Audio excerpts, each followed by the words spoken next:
SIR ప్రక్రియలో ప్రతి ఒక్కరూ భాగస్వాములు కావాలని నిర్మల్ జిల్లా భైంసా ఎమ్మెల్యే పవార్ రామారావు పటేల్ పిలుపునిచ్చారు. భైంసాలో నిర్వహించిన బీజేపీ సమావేశంలో మాట్లాడుతూ బోగస్ ఓట్ల తొలగింపుకు ఎస్ఐఆర్ నుంచి అవకాశమన్నారు. గ్రామాల వారీగా బీఎల్ఓలకు బీజేపీ బీఎల్ఏలు సహకరించాలని సూచించారు. అర్హులైన ఓటర్ల ఓటు కోల్పోకుండా చూడాల్సిన బాధ్యత పార్టీ నాయకులు కార్యకర్తలపై ఉందన్నారు.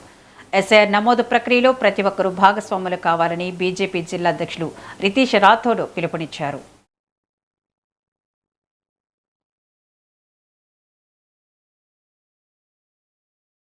ఇప్పుడే మనకు డీటెయిల్గా ఓటు నమోదు ప్రక్రియ ఎట్లా చేయాలా, ఏం ప్రాబ్లం అవుతుంది, ఒకటి మరాఠీలా కావతుంది కామాత్ర కూరు వస్తుంది అంటే మనం చేస్తా పోతే మనకి ఏమైనా అడ్డగోలు వస్తే పక్క వాళ్ళకి మాట్లాడి ఇంకొకళ్ళకి మాట్లాడి చేసుకుంటే ఆ ప్రాబ్లం సాల్వ్ అయితే పోతుంది.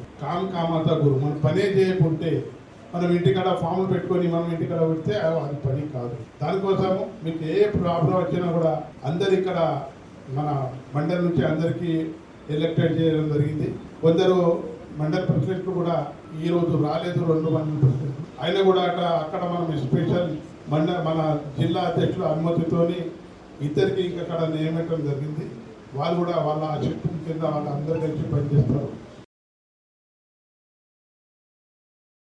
మన పశ్చిమ బెంగాల్లో సర్వర్ని ఇంప్లిమెంట్ చేస్తే అక్కడ 90 లక్షల ఓట్లు మనం తీసేసి 90 లక్షల మంది అక్కడ అక్రమంగా నివసిస్తున్నారు. అక్కడ తీసేసే వాళ్ళు ఎక్కడికి పోయినారు? సగం మంది బంగ్లాదేశ్కి పోతే సగం మంది హైదరాబాద్, భైంసా, నిర్మల్ ఇట్లా అనేక నగరాలకు రావడం జరిగింది. మనకు తెలియదు. ఎందుకంటే మనం పొద్దున్న లేచి వాళ్ళ ముఖాలు కూడా చూడం, మన పని మనం చేసుకున్నాం. ఓట్లను మనం కాపాడుకోవాలా. దాంతో పాటు మనకు ఇక్కడ లేనోళ్ళను, ఇక్కడ అక్రమంగా ఉన్నోళ్ళను, అక్రమంగా నివసిస్తోళ్ళను, వాళ్ళ ఓట్లను ఇక్కడ నుంచి తీపిచ్చే బాధ్యత కూడా మీరు తీసుకోవాలి. ఇక్కడ మనం 200 మంది ఉన్నాం.